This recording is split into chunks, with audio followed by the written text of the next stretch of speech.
మోకరించి, ప్రభా నా హృదయం ఈ పరిస్థితిలో ఉందని, నేను ఈ పరిస్థితిలో ఉన్నాను, నన్ను క్షమించు అని నా హృదయం మీద నేను చేతిలో పెట్టగలిగితే కనుక ఆయన విరగొడతాడు, గాయపరుస్తాడు, మళ్ళా స్వస్థపరిచేవాడు ఆయనని.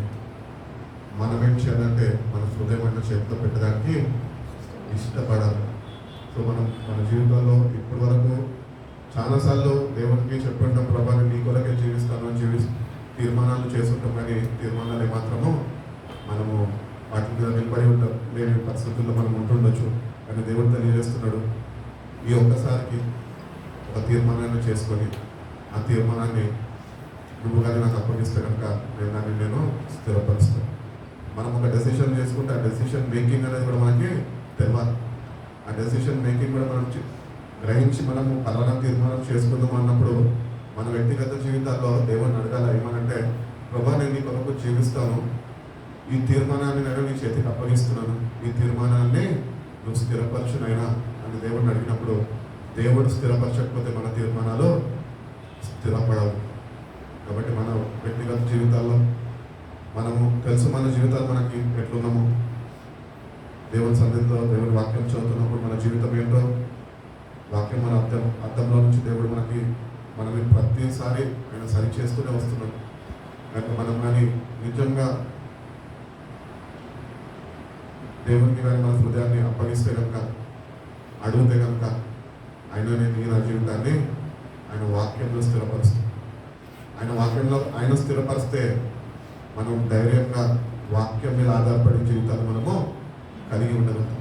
కాబట్టి ఈరోజు క్రైస్తవులక అన్ని విషయాల్లో దేవుడు కావాలంటారు, కానీ కష్టం రాగానే వాక్యమే ఉంటుంది. అసలు వాక్యం అంటేనే తెలియని వారుగా వాళ్ళు ఉంటున్నారు, వాక్యమే ఎరగని వారుగా వాళ్ళు ఉంటున్నారు. అంటే వాళ్ళు దేవుడినే ఎరగని వారుగా వాళ్ళ జీవితాన్ని కొనసాగిస్తారు, లోకపరంగా లోకం మీద ఆధారపడుతూ. కానీ దేవుని బిడ్డలుగా నువ్వు నేను ఏంటి అంటే మన వ్యక్తిగత జీవితాలు ఎట్లున్నప్పటికీ వాక్యం మీద ఆధారపడే జీవితము మనం కలిగి ఉండాలి. మన జీవితాలు కొంతమందికి అన్ని సాఫీగా వెళ్ళిపోవచ్చు, కొంతమందికి కష్టాలు, ఇరుకులు, ఇబ్బందులు, శ్రమలు, బాధలు, వ్యాధుల మధ్యలో ఉండొచ్చు. ఏమైనప్పటికీ నీ అంతటా నువ్వు వ్యక్తిగతంగా వాక్యము మీద ఆధారపడే దేవుని బిడ్డగా జీవించాలి. వాక్యం మీద ఆధారపడడం అంటే కంప్లీట్గా దేవుని మీద ఆనుకోవడం, ఆయన మీద ఆనుకొని మనము జీవించాం.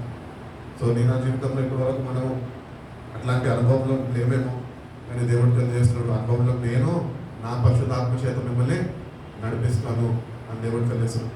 నేను వాక్యం చేస్తున్నావు, broken God for the broken people అని. సో విరిగిన దేవుడు విరిగిన ప్రజల కొరకు ఆయన తను తాను అప్పగించుకున్నాడు. కాబట్టి దేవుడు అంట రెండో అంశంలో మనం చూసుకున్నాం కదా, the God who loves and saves the broken people. ఈరోజు దేవుడితో సమాధానం మనిషి కోల్పోయినాక ఆ మనిషి అయోమయ పరిస్థితిలో ఉంటున్నాడు. ఈ అయోమయ పరిస్థితుల్లో ఉంటున్న ఈ మనిషిని దేవాది దేవుడు ఏం కోరుకుంటున్నాడంటే, నేను నిన్ను బాగు చేస్తాను. మన జీవితాలు ఎన్నోసార్లు చెదిరిపోయి ఉంటాయి, అవమాన పాలైపోయి ఉంటాం సమాజంలో. అయినప్పటికీ మనము దేవుని దగ్గరికి వెళ్తే కనుక నీ అవమానాన్ని ఆశీర్వాదంగా మార్చేవాడైనా, నీ శాపాన్ని సమాప్తి పలికి నీకు ఆశీర్వాదాన్ని కలుగజేసే దేవుడైనా. కనుక ఈ దేవుడు అంట మనల్ని ఎంతగానో ప్రేమిస్తున్నాడంట. మనం పాపంలో ఉన్నప్పటి నుంచి, తల్లి గర్భంలో రూపింపబడ మునుపు నుంచి దేవుడు మనము శాశ్వతమైన ప్రేమతో ప్రేమిస్తూనే వస్తున్నాడు. ఉన్నాడు అంటే అక్కడ వస్తున్నాడు, మనతోనే వస్తున్నాడు. మనం మర్చిపోవచ్చు ఆయన మనతో ఉన్నాడని, కానీ ఆయన ఎప్పుడూ మనం విడిచిపెట్టలేదు. ఆయన వాగ్దానం చేశాడంట, వాగ్దానం చేసిన వాడు నమ్మదగిన వాడు. మనమే ఈ లోకంలో అటు ఇటు కొట్టుబెట్టాడుతూ మనమే ఆయన మర్చిపోతూ ఉంటాం. కానీ అప్పటికి కూడా దేవుడు వచ్చి నీ పక్కన నిల్చొని నీకు తెలియకుండానే, నీ గ్రహింపు లేకుండానే ఆయన నా జీవితాన్ని చూసి ఆయన కన్నీళ్ళు ఇంకా విడుస్తున్నాడు. సో అటువంటి దేవుడిని కలిగి ఉన్న మనము ఆయన ప్రేమని అర్థం చేసుకోవాలి. ఈరోజు చాలా మంది జీవితాలు ఎందుకు మారవు అంటే ఆయన ప్రేమని అర్థం చేసుకోలేని వారిలో ఉంటుంది. నువ్వు నిజంగా దేవుని ప్రేమని అర్థం చేసుకున్నట్టే నువ్వు ప్రేమతోనే నింపబడిన వ్యక్తిగా ఉంటావు. నీలోనే ప్రేమ ఉంటే దేవుని శక్తి నీలో ఉన్నట్లే. సో అందుకని మనం చాలా మందిని ప్రేమించలేని వారిగా మనం దేవుని దగ్గర నుంచి ఆయన నిన్న మనం చదువుకుంటూ వచ్చాం కదా, ఆయన గురించి ఎందుకు ప్రవచనాలు నెరవేర్చబడ్డాయి, నెరవేర్పులోకి మళ్ళీ మనకి కొత్త నిబంధనలు లూకాసు వార్తలో చూస్తున్నాం. ఎందుకు అసలు దేవుడు రావాల్సి వచ్చింది అంటే the purpose of Christ coming is to restore the broken relationship with God. So నువ్వు నేను దేవుడితో ఏదైతే సత్సంబంధం పోగొట్టుకున్నామో దాన్ని తిరిగి మళ్ళా ఐక్యపరచడానికే యేసుక్రీస్తు ప్రభువారు మధ్యవర్తలాగా రావాల్సి వచ్చింది. ఈ అడ్డుగోడ అనేది ఏదైతే ఈ సపరేషన్, మనిషికి దేవుడికి వచ్చిన ఈ సపరేషన్ ఏదైతే ఉందో అదేమో కాదు, కానీ అది కేవలం పాపం మాత్రమే. ఆ పాపమే నీకు ఏదో ఒక విధానంగా, ఆ పాపమే నీకు నాకు దేవుడికి అడ్డుగా నిలబడుతుంది. కాబట్టి దేవుడు ఎందుకు వచ్చాడు అంటే ఈ అడ్డు ఏదైతే ఉందో అది మనిషి తానంతా వాడు తీసుకోలేడు, కానీ దేవుడే మనిషి కుమారుగా దిగి వచ్చి దాన్ని తీయడానికి ఆయన పూనుకొని ఉన్నాడు. సో ఆ దేవుడిని కలిగి ఉన్న మనము నిజంగా ఈరోజు ఆయనతోని ఎటువంటి సావాసం కలిగి ఉన్నాం. ఈరోజు నిన్న కూడా నేను చెప్పుకుంటూ వచ్చాను కదా, నీకు దేవుడికి ఏ అడ్డుకోడుతో అది మనకు బాగా వ్యక్తిగతంగా తెలిసే ఉంటుంది. కాబట్టి అడ్డుగోడ ఏంటో అని చూసి దాన్ని దేవుడికి అప్పగిస్తే కనుక దేవుడే ఆయన అనుగ్రహించే సమాధానాన్ని, ఆయన అనుగ్రహించే రక్షణని, ఆ రక్షణ ఆనందాన్ని దేవుడు మళ్ళీ మనకు తిరిగి ఇవ్వాలని ఆశపడుతున్నాడు. మనము ఈ అడ్డుగోడని మనము ఏమంటారు, ఈ అడ్డుగోడని మనము గమనించగా లేకపోతే దాని గురించి అవగాహన లేక మనం ముట్టిగా ప్రార్థన చేసేస్తుంటే నీ ప్రార్థనలు ఆయన చెంతకి చేరం. ఈరోజు యేసు ప్రభు వారు వచ్చారు, ఆయన నీ కొరకు నా కొరకు కల్వరి సిల్వలో మరణించారు అంటే he has prepared the way to meet our father. తండ్రి దగ్గరికి ఆయన మార్గాన్ని సరళం చేస్తాం. అందుకనే మనము బైబిల్లో చదువుకుంటాం కదా, అందుకనే మనం ఆయనని అబ్బా తండ్రి అని పిలిచే అర్హత యోగ్యత దేవుడు మనకి అనుగ్రహించాడు, కేవలము ఆయన త్యాగాన్ని బట్టి. ఈరోజు నువ్వు నేను ఈరోజు ఇంకా ఆయన త్యాగాన్ని అర్థం చేసుకోకుండా ఇంకా మనం అడ్డు ఏమున్నాయో అని గుర్తించగా గ్రహించక మనం మేము జీవిస్తుంటే కనుక దేవుడు అది తెలియజేస్తున్నాడు ఏంటి అంటే ఈ రోజు కన్నా నీకు నాకు ఏదైతే అడ్డు ఉందో దాన్ని గుర్తించి గ్రహించు. ఎందుకు అది అడ్డుగా ఉన్నది, ఎందుకు దాని నుంచి నువ్వు విడుదల పొందుకోలేకపోతున్నావు, ఎందుకు నువ్వు తండ్రితో సమాధాన పడలేకపోతున్నావు. ఈరోజు నువ్వు నేను దేవుణ్ణి అంగీకరించావు, యేసయ్యను అంగీకరిస్తే సరిపోదు, కానీ తండ్రితో నీకు సమాధానము కలిగి ఉండాలి. నేను చెప్పాను కదా, మా తండ్రి గారు చనిపోయేటప్పుడు కూడా ఒకటే చెప్పాడు, నువ్వు ప్రభుత్వాన్ని కానీ సమాధానం పడకపోతే కనుక పరలోక రాజ్యంలోనికి ప్రవేశించలేవు. సో మనుషులు సమాధానం పడకపోయినా పర్వాలేదు, అటువంటి పేచీ పెట్టే రకాలు ఉంటే కనుక ఇంకా పర్వాలేదు, దూరం ఉండడం బెటర్. దూరంగా ఉండి నువ్వు దేవునితో సమాధానము కలిగి జీవించాలని దేవుడు కోరుకుంటాడు. అందుకని యెషయా గ్రంథంలో అంటాడు కదా, సమాధానకర్తగా ఆయన వచ్చాడు, సమాధానాన్ని మనకి ఇచ్చాడు. మనకు సమాధానం లేదు. ఒక వ్యక్తి పాపము చేస్తే ఆ వ్యక్తిలో సమాధానము నెమ్మది అనేది మాత్రము ఉండనియదు. పాపం మనం ఉండడానికి ప్రయత్నిస్తాం, మనం తక్కువలో కాదు, మనము ఎన్నో తెలివితేటలు కలిగి మనం ప్రయత్నిస్తాం, కానీ ఉండదు. ఎందుకంటే నీళ్ళ పాపం ఉండనియదు. అందుకని ఆ పాపం అనే ముళ్ళుని విరగొట్టడానికి యేసుక్రీస్తు ప్రభువారు రావడం జరిగింది. సో ఈ రోజు కన్నా ఇప్పటికీ కూడా మీ జీవితంలో నా జీవితంలో కానీ ఇంకా ఆ పాపం అనేది అడ్డుగోడలాగా నిలిచి ఉంటే కనుక ఈరోజు నువ్వు వెళ్ళి దేవుని దగ్గర ఏమనగా తెలుసా, ప్రభా తండ్రితో నాకు సమాధానం లేదు, నాకు మళ్ళా తిరిగి ఆ సమాధానాన్ని అనుగ్రహించు ప్రభా అని దేవుడిని మనం అడిగితే కనుక దేవుడు తప్పకుండా నీ ప్రార్థనను ఆలకిస్తాడు. నీకు ఆ సమాధానం కోల్పోయిన నీ సమాధానాన్ని మళ్ళీ తిరిగి పొందుకొని కృపని కూడా దేవుడు అనుగ్రహిస్తాడు. ఈరోజు నువ్వు నేను సమాధానం లేకుండా జీవిస్తున్నామేమో, దేవుడు అంటున్నాడు లేదు అది కాదు, కారణం అది కాదు. కారణం ఏంటి అంటే నువ్వు నా దగ్గరకు వచ్చి నువ్వు నన్ను వేడుకుంటే దేవా నువ్వు నాకు అనుగ్రహించిన సమాధానం నేను కోల్పోయాను, అది మళ్ళీ నాకు తిరిగి నాకు కావాల ప్రభా అని నువ్వు ఆయన సన్నిధిలో వెళ్ళి గోజాడితే, శ్రద్ధ వహించి కన్నీళ్లతో విరిగిన హృదయంతో నువ్వు ప్రార్థన చేస్తే ఆయన తప్పక ఆ సమాధానాన్ని నువ్వు ఎట్టి రీతిగా పొందుకోవాలో ఆయననే నీకు నేర్పిస్తాడు. ఎఫెసీయులకు రాసిన పత్రిక 2వ అధ్యాయం.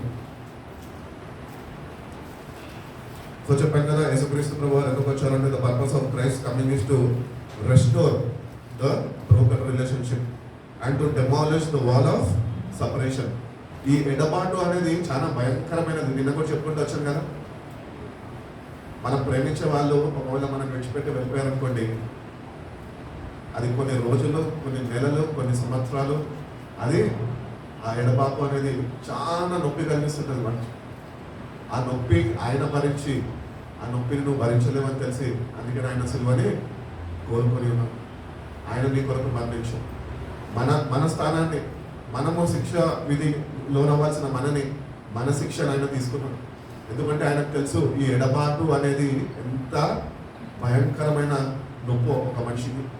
సో ఈ ఎడబాటు మనిషిని తట్టుకోలేడు అని చెప్పి ఆయననే శరీరధారి కృపా సత్య సంపూర్ణ మనిషి కుమారుడుగా మన కొరకు వచ్చి దేవుడికి ఇంకా మనిషికి ఉన్న ఎడమాటుని సమాధి చేసేసాడు. దేవునితోనే మనిషికి సమాధానము కలుగు చేశాడు. మీరు సమాధానం కలుగు చేసిన దేవుడు ఈరోజు మీ దగ్గర నుంచి నా దగ్గర నుంచి ఒకటే కోరుకుంటున్నాడు. ఏంటి అంటే మీరు తండ్రితో సమాధానం పడి ఉన్నారు. వాక్యం చదువుతున్నాము, ప్రార్థన చేస్తున్నాము, పాటలు పాడుతున్నాము, అన్నీ చేస్తున్నాము. కానీ నిజంగా యేసు ప్రభు వారు సమాధానాన్ని మన కొరకు తీసుకొని వచ్చారు కదా. తన ప్రాణ త్యాగంని బలిగా అర్పించి ఆయన సమాధానాన్ని, కోల్పోయిన సమాధానాన్ని తిరిగి మళ్ళీ మనకి ఇచ్చారు కదా. ఈరోజు జీవిస్తున్న మనము నిజంగా దేవునితోనే సమాధానం పడి జీవిస్తున్నాము. దేవునితోనే సమాధానం లేకపోతే కనుక నువ్వు చేసే భక్తి మొత్తము వృధానే. అందుకని ఆయన చేసిన త్యాగాన్ని ప్రతినిత్యము ప్రతిదినము తలపోసుకుంటూ ఆ సమాధానాన్ని పోగొట్టుకోకుండా ఉండడానికి మనము ఆయన పాద సన్నిధి దగ్గర ప్రార్థన చేసేవారు. వాక్యం చేత ఆయన మనం కడుతున్నప్పుడు వాక్యం చేత కట్టబడడానికి ఇష్టపడాలా. అదే రీతిగానే ప్రతిసారి దేవుని దగ్గర వేడుకోవాలి, ప్రభా నువ్వు పోగొట్టుకున్న సమాధానాన్ని మళ్ళీ నువ్వు తిరిగి సమకూర్చవు. ఆ సమకూర్చిన సమాధానాన్ని నేను కలిగి లేకుండా నేను జీవిస్తున్నాను. కానీ అది నేను మళ్ళీ పొందుకున్నాక దాన్ని ఎట్లా కాపాడుకోవాలి సమాధానాన్ని నువ్వే నాకు ఆ గ్రహింపు హృదయం దయచేయ ప్రభా అని దేవుడిని అడుగుతున్నక దేవుడు తప్పకుండా నీకు నాకు సహాయం చేస్తాడు తన పరిశుధాత్మ చేత. ఎఫెసీయులకు రాసిన పత్రిక 2వ అధ్యాయము 14వ వాక్యం నుంచి ఒకసారి చదువుతున్నాను. ఒక్క నిమిషం అండి, 13 నుంచి చదవ. అయినను మునుపు దూరస్తులైన మీరు ఇప్పుడు క్రీస్తు యేసునందు యేసు రక్తము వలన సమీపస్తులై ఉన్నారు. ఆయన మన సమాధానమై ఉండి మీకును మాకును ఉంటున్న ద్వేషమును అనగా ఆజ్ఞలు గల ధర్మశాస్త్రమును తన శరీరమందు కొట్టివేయుట చేత మధ్య గోడను పడగొట్టి మన ఉభయులను ఏకము చేశాను. కాబట్టి యేసుప్రభు వారు ఏం చేస్తారంటే he reconciled man to God అన్నమాట. సో మనిషి ఎప్పుడైతే దేవునికి దూరం అయిపోయాడో దాన్ని మళ్ళా ఒక బలియాగముగా ఆయన మధ్యభర్తగా వచ్చి దాన్ని మళ్ళీ తిరిగి దేవునికి అప్పగించేస్తాం. ఈరోజు నీకు నాకు దేవుని సన్నిధికి వచ్చే యాక్సెస్ ఎట్లా ఉంది అంటే కేవలమైన శిల్వ మరణం ద్వారా. ఈరోజు మనం వచ్చి మనం రక్షణ పొందుకున్నామంటే కేవలం దేవుడు తను తాను తగ్గించుకొని మనిషి కుమారుడుగా జన్మించి నిన్ను నన్ను మళ్ళీ ఆయనతో మనం ఎట్లా సమాధానం పోగొట్టుకున్నాం కదా. మనం పాపము చేసి ఆ సమాధానాన్ని పోగొట్టుకున్నాం. సమాధానాన్ని పోగొట్టుకున్న మనము ఎక్కడైనా సమాధానం లేకుండా అట్లనే నశించిపోతామేమో అని దేవుడు ఏమనుకున్నాడంటే ప్లాన్ చేసుకున్నాడు. లేదు వీళ్ళకి మళ్ళీ నేను నా దగ్గరికి వచ్చి నా సమాధానం వీళ్ళు కలిగి జీవించాలి అని ఆయననే మనిషి రూపంని దాసుని స్వరూపం ధరించి ఆయననే అప్పగించుకొని మళ్ళీ ఆ సమాధానాన్ని ఆయననే నేను ఇంకా ప్రేమిస్తూ ఆ సమాధానాన్ని నీకు మళ్ళీ పురికొల్పాడు. ఇప్పుడు పురికొల్పబడిన మనము ఆయనతోని నిజంగా ఆ సమాధానాన్ని దేవుడు అనుగ్రహించే నెమ్మదిని రక్షణ ఆనందాన్ని మనం నిజంగా కలిగి ఉన్నాము. ఎవరు కలిగి ఉంటారు తెలుసా? ఎప్పుడైతే ప్రతిసారి ఆయన చేసిన త్యాగాన్ని జ్ఞాపకం చేసుకుంటూ రొట్టె విచ్చుట్లో ద్రాక్షరసం ఆయన రక్తంలో మనం పాలుభాగస్తులు అవుతున్నప్పుడు ఆయన చేసిన త్యాగము మనం అనుభవించడమే కాదు కానీ మనం ఇతరులకి చాటి చెప్పేవారుగా ఉన్నాం. అందుకనే యేసుప్రభు వారు నిన్ను నన్ను ఏర్పరచుకున్నాం. ఆయన ఎందుకైతే ఆ మధ్యగోడని తీయడానికి ఎందుకు వచ్చాడంటే so that people can live in joy, love and peace and their life will be meaningful and purposeful. ఈరోజు మన జీవితము మీనింగ్ఫుల్ లైఫ్స్ ఉన్నాయా, మీనింగ్లెస్ లైఫ్స్ ఉన్నాయా? కొంతమంది మీనింగ్ఫుల్ ఉంటారు, కొంతమంది ఉపయోగకరమైన జీవితాలు జీవిస్తారు, కొంతమంది ఉపయోగకరం లేని జీవితాలు జీవిస్తుంటారు. కాబట్టి దేవుడు అందుకని ఆయన వచ్చి ఈరోజు నీకు నాకు ఏంటి అంటే ఆయన ప్రేమని, ఆయన సంతోషాన్ని, ఆయన సమాధానాన్ని మనకి క్రీస్తు ద్వారా అనుగ్రహించాడు కనుక ఈరోజు నువ్వు ఒక meaningful life and purposeful life. Purposeful life అంటే నువ్వు క్రీస్తు కొరకు జీవించేవాడుగా ఉండాలి. God has a plan and purpose for your life అని ఎవరి టైం చెప్తుంటా కదా. సో పర్పస్ ఏం లేదు, దేవుడు మనం ఎందుకు ఎన్నుకున్నాడు అంటే ఆయన ప్రేమని మనం రుచి చూచకపోయిన రక్షణ ఆనందాన్ని మనం అనుభవిస్తున్నాము. ఆయన కలుగు చేసే శాంతిని మనము ప్రతినిత్యము పొందుకుంటూ అందరితో సమాధానం పడి ఉన్నాం కనుక అందుకనే దేవుడు నిన్ను నన్ను ఏర్పరచుకున్నాడు. ఇదే సేమ్ మీరు ఏదైతే నా దగ్గర నుంచి పొందుకున్నారో అది లేని వారికి, అంటే వీరికి నలిగిన హృదయాలు ఉంటాయి కదా, వారికి నువ్వు చాటి చెప్పేవాడిగా ఉండాలి. వాళ్ళని కూడా నువ్వేం చేయాలంటే నాలోనికి చేర్చేవాడిగా, నాలో వాళ్ళని పాలిభాగస్తులుగా చేసేవాడుగా నువ్వు నేను పిలువబడ్డాం. ఈరోజు నువ్వు నేను పిలువబడ్డ మనమే సమాధానాన్ని ఒక్కొక్కసారి పోగొట్టుకుంటూ ఉంటాము, మనమే దేవుడికి దూరంగా జీవిస్తుంటాము. పిలుపుకి లోబడక దేవుడు ఎటు రీతిగా అయితే మనం రక్షణ ఇచ్చి కోల్పోయిన సమాధానాన్ని మళ్ళీ తిరిగి ఇచ్చాడో అది మనం మళ్ళా పోగొట్టుకుంటూ ఇతరులు ఎవరైతే విరిగి నలిగిన హృదయంతో లోకంలో ఎదురు దెబ్బలు తిని ఎవరైతే ఉన్నారో వాళ్ళని చేరవలసిన మనము మన స్వభావంతో మనం ఏం చేస్తున్నాం తెలుసా? ఆ గాయపరచబడిన హృదయాల్ని ఇంకా గాయపరుస్తూనే వస్తున్నాం. ఎందుకంటే మనలో క్రీస్తు యొక్క ప్రేమ లేదు. ఈరోజు ఒక క్రైస్తవుడు అంట క్రీస్తు యొక్క ప్రేమతోని కలిగి జీవించాలని నేను అనగానే దాంతో నింపబడాలి. దేవుని ప్రేమతో మనం నింపబడినప్పుడే ఆయన చేసిన త్యాగాన్ని మనం అర్థం చేసుకోగలుగుతాము. ఆ త్యాగాన్ని ఇతరులతో పంచుకోగలుగుతాము. ఇతరులని క్రీస్తులో లేని వారిని విరిగి నలిగిన హృదయం వాళ్ళని మళ్ళీ మనము దేవుని దగ్గరికి నడిపించగలుగుతాం. క్రీస్తులో మనము స్థిరపరిచే వారిగా మనం ఉంటాం.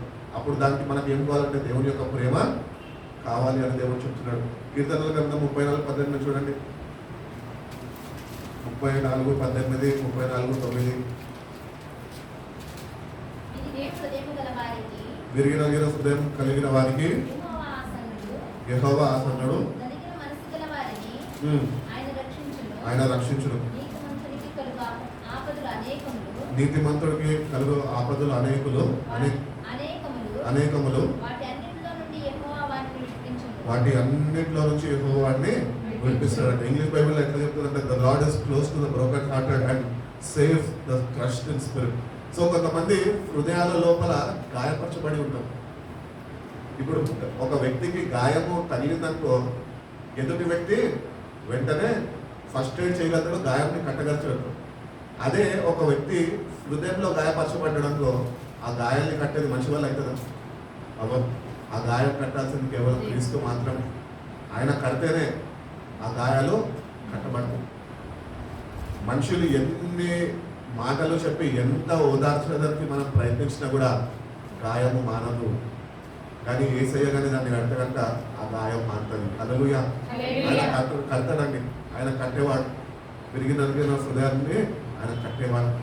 సో ఈ దేవుడు ఈరోజు నీ కొరకు నా కొరకు ఎందుకు విరగొట్టబడ్డాడు, నలగొట్టబడ్డాడు అంటే ఆయన శరీరంలో ఆయన నలగొట్టబడకపోతే కనుక ఆయన మనం కట్టలేడు. అది మనం నమ్మలేము. మనం విశ్వసించాలి, ఆయన ఏదో నమ్మిక ఉంచాలని ఆయన శరీరం ద్వారా వచ్చి తాను నలగొట్టుకున్నాడు. ఈరోజు నీకు నాకు తెలియజేస్తున్నాను, కనువిప్పు కలుగజేస్తున్నాడు. ఏంటి అంటే ఈ లోకంలో నువ్వు ఎన్నిసార్లైనా నిన్ను హృదయాన్ని ఎవరైనా గాయపరచు పడి ఉంటారేమో. ఈరోజు ఎవరైనా హృదయం గాయపరిచిన వ్యక్తులను చూస్తే వాళ్ళ జీవితంలో అన్ని కోల్పోయినట్టే ఉంటుంది. ఒకవేళ ఏమైనా చేస్తామో ఇంకేదైనా సహకరిస్తారంటే లేదు, నా జీవితం అయిపోయింది ఇంతే అన్నట్టు వాళ్ళు మూడు బారిపోయి అట్లనే మిగిలిపోయి అట్లనే కృంగిపోయి అట్లనే చనిపోదానికి కూడా ఇష్టపడుతుంది. కానీ దేవుడు మనకు అనుగ్రహించిన రక్షణ ఏం చేయాలి తెలుసా? అటువంటి వారి దగ్గరికి వెళ్ళి నీకేం కాలేదు, యేసయ్య నీ కొరకు నా కొరకు నల్లగొట్టబడ్డాడు, అందుకని నువ్వు యేసయ్య దగ్గరికి రా, నేను అనుభవిస్తున్న రక్షణ నువ్వు కూడా అనుభవించవచ్చు అని అట్టి వారిని వెతికి ఆయన దగ్గరికి తీసుకొచ్చిన వారిగా మనం ఉండాలి అని మన అందుకని ఆయన పిలుచుకొని ఉన్నాడు, ఏర్పరచుకొని ఉన్నాడు. మనం ఇవన్నీ గుర్తించక వస్తున్నాము, మన పనులు మనం చేసుకుంటాం, మన ప్రార్థనలు మనం చేసుకుంటున్నాం, వెళ్ళిపోతున్నాం. అందుకని యేసుప్రభు వారు నిన్న కూడా చెప్పాడు కదా, ఎందుకు వచ్చాడు ఆయన? నశించే వాటిని వెతికి ఈ నశించే వారు ఎవరు? లోకంలో అన్ని ఎదురు దెబ్బలు తిన్న వాళ్ళు, కూలిపోయిన వాళ్ళు, కాకపోతే నాకు కావాల్సినవి లేవు అని ఈ లోకపరంగా ఆలోచించేటోళ్ళు, వీళ్ళందరూ నాశనానికి గురైపోతున్నారు. రోజు పొద్దున్న చూస్తే ఎన్నో వార్తలు మనం వింటుంటాం, ఎంతో మంది చనిపోతున్నారు. ఎక్కడికి వెళ్ళిపోతున్నారు వీళ్ళందరూ? ఎప్పుడన్నా ఆలోచించవా? ఒక వ్యక్తి, తెలిసిన వ్యక్తి, పేరు ప్రఖ్యాతలు ఉన్న వ్యక్తి చనిపోతే అయ్యో పాపం చనిపోయడానికి మాట్లాడతాము, పాపం వాళ్ళ పిల్లలని మాట్లాడతాము, పాపం వాళ్ళ భార్య గురించి చూస్తే చిన్న వయసు అని మాట్లాడతాం. కానీ ఎప్పుడన్నా ఆ ఆత్మ ఎక్కడికి వెళ్ళిపోయింది గ్రహింపు అనేది మనకున్నది. మంచి హోదాలో ఈ లోకంలో జీవిస్తారు, మంచి స్థాయిలో దేవుడు వాళ్ళని ఆశీర్వదించాడు, కానీ వాళ్ళలో ఏం లేదంట, ఆత్మకి రక్షణ లేదు. కానీ దేవుడు నీకు నాకు ఆ రక్షణను ఇచ్చాడే, మనం విశ్వసించి ఉన్నామే. మళ్ళా అట్లాంటి వారు ఎంతోమంది మన చుట్టుపక్కల ఉంటున్నారే, మన ఫ్రెండ్స్ ఉంటున్నారు. మన రక్షణ వాళ్ళకి లేదు అని నువ్వు గుర్తించి గ్రహించి కూడా నువ్వు వాళ్ళ నిమిత్తము ప్రార్థన చేసి వాళ్ళకి దేవుడి సువార్త, దేవుడి ప్రేమని నీ ద్వారా నుంచి వాళ్ళకి నువ్వు తెలియచేయకపోతే కనుక వాళ్ళకి రక్షణ పడతారు. సో క్రైస్తవులు అని పిలువబడ్డం కాదు, దేవుని బిడ్డలుగా జీవిస్తున్న మనము మన పక్కన ఉన్న వారి రక్షణ లేని వారికి మనలో నుంచి దేవుని ప్రేమని వాళ్ళకి చాటి చెప్పేవారు ఉండాలి, చూపించేవారు ఉండాలి. వాళ్ళు మనం మాట్లాడుతున్నప్పుడు, దేవుని ప్రేమతో మనం మాట్లాడుతున్నప్పుడు నిజంగా ఏదైతే దేవుని ప్రేమని నువ్వు నేను అనుభవిస్తున్నామో ఆ ప్రేమని వాళ్ళు కూడా అనుభవించేవారు ఉండాలి. అంటే నీలో యేసయ్య పోలికలు నీలో ఉండాలి, ఆయనలో ఉన్న తగ్గింపు దీనత్వము నీలో ఉండాలి.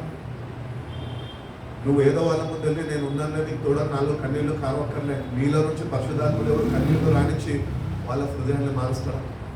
దానికి కావాల్సింది నీకు ఉండాల్సిన దేవుని ప్రేమతో నింపబడాలి. ఆ దేవుని ప్రేమని కలిగి జీవించాలి. ఏ వ్యక్తి అన్నా గాయపడిన వాడో లేకపోతే లైఫ్లో డిస్టర్బ్ అయిపోయినాడు, అన్ని కోల్పోయినాడు, మన దగ్గరకు వచ్చినప్పుడు వాళ్ళు వెంటనే మనలో ఉన్న దేవుని ప్రేమను చూసి వాళ్ళు కోలుకోవాలంట, ధైర్యాన్ని తెచ్చుకోవాలంట. అది క్రైస్తవులు అంటే. ఈరోజు క్రైస్తవులను చూస్తుంటే క్రీస్తు ప్రేమ లేక వాళ్ళు జీవిస్తున్నారు.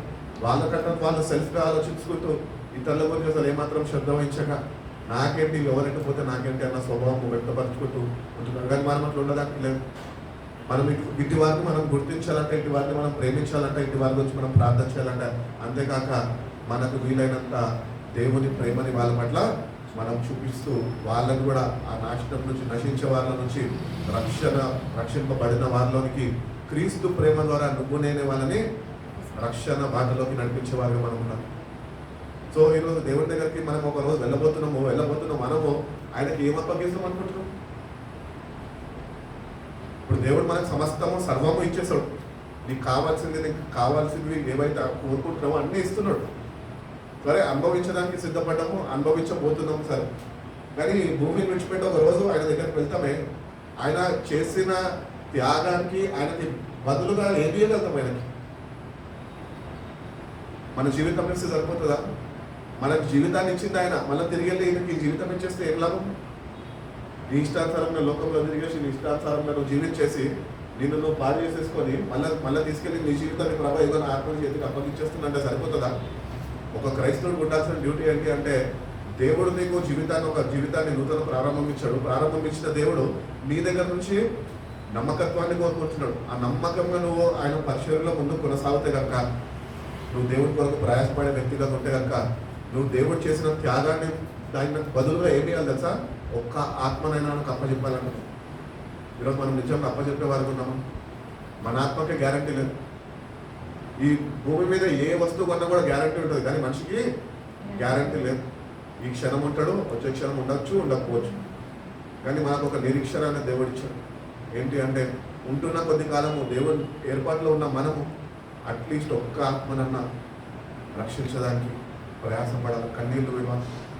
నేను మీకు చెప్పుకుంటూనే వచ్చాను, బిలిగ్రహంలో ఒక బార్బర్ షాప్ అయినని, కటింగ్ షాప్ అయినకి రక్షణ సువార్త చెప్పే నిమిత్తంలో, ఆయన రక్షణ నిమిత్తము దేవుడి పాద సన్నిధి దగ్గర 20 సంవత్సరాలు కన్నీళ్లు ప్రార్థన చేశారు. అంటే ఒక ఆత్మ రక్షింపబడాలంటే ఎంత ప్రయాస కావాలో చూడండి.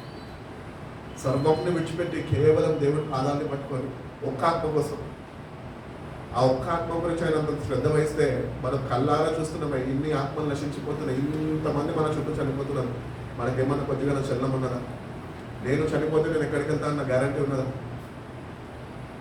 ఆ గ్రహింపు కూడా లేదు మనకి. అటువంటి గ్రహింపు లేకుండా మనం జీవిస్తుంటే కనుక ఈ రోజన్నా గుర్తిస్తామండి. ఏంటి అంటే, ఆయన త్యాగము మన కోసం ఎందుకు ఆయన తను తాను అప్పగించుకున్నాడు అంటే, నీకు నాకు ఒక విలువలేని మనకి విలువైన జీవితం ఇవ్వడానికి. విలువైన జీవితం ఇచ్చినాక విలువలేని వ్యక్తిగా నువ్వు జీవించేవనుకో, అది నీకు ఏమాత్రం లాభం కాదు, దేవుని మాత్రం ఏమాత్రమో లాభకరంగా ఉండదు. అందుకనే విలువలేని మనకు విలువ ఇచ్చాడు కనుక, ఆ విలువని మనం త్యాగపూర్వకంగా దేవుని కొరకు, దేవా నువ్వు నాకు విలువలేని నన్ను నువ్వు ఏర్పరచుకున్నావు, నాకు విలువనిచ్చావు కాబట్టి నేను నీ పని నేను చేస్తాను అని ఒక తీర్మానం చేసుకొని, నువ్వు ఈ రోజు నుంచన్నా నీ సొంత వారు ఉండొచ్చు, నీ రక్త సంబంధులు ఉండొచ్చు, ఎవరన్నా ఉండొచ్చు, వాళ్ళ నిమిత్తం నువ్వు దేవుని పాదాల దగ్గర కన్నీళ్ళు విడిచి ప్రార్థన చేసేవాడు. ఎందుకంటే ఒకసారి ఒక మనిషి కన్ను మూసడంతో వారి ఆత్మ ఎత్తుకుంటుందో వాడికి తెలియదు. వెళ్తున్న మనకి తెలుసా? తెలియదంటే సిద్ధపాటు లేదని అంటాం. సిద్ధపాటు మనకి లేదు. అందుకనే బైబిల్లో పత్రికల్లో రాస్తూ అంటాడు, దేవుడు మనకి ఏమిచ్చాడంట? శుభప్రదమైన నిరీక్షణ ఇచ్చాడు. మా డాడీ కూడా ఒకటే చెప్పేటాడు, to be absent in the body is to be present with the lord. ఆ నిరీక్షణ, ఆ విశ్వాసము కలిగి జీవించాలి. మనం ఎక్కడికి వెళ్తున్నాము, నేను చనిపోతే ఏమైపోతున్నాను ఆలోచన రావద్దు మనకి. ఎందుకంటే మనం రక్షణలో నిలిచి ఉన్నాం. ఆయన మనం రక్షించి ఉన్నాడు. ఆ రక్షణలో మనము ఆయనతోనే జీవించే వారమై ఉంటాం. మన ఇష్టార్థంగా మనం జీవిస్తే మన చేతులారా మనం రక్షణని పోగొట్టేసుకున్నాం. కాబట్టి దేవుడు ఇచ్చిన రక్షణను మనము ప్రతినిత్యము జ్ఞాపకం చేస్తాం. 18 నుంచి 22 చదువు. 34, 18 నుంచి 22. ఆసనుడు ఆయన రక్షించు. అనేకములు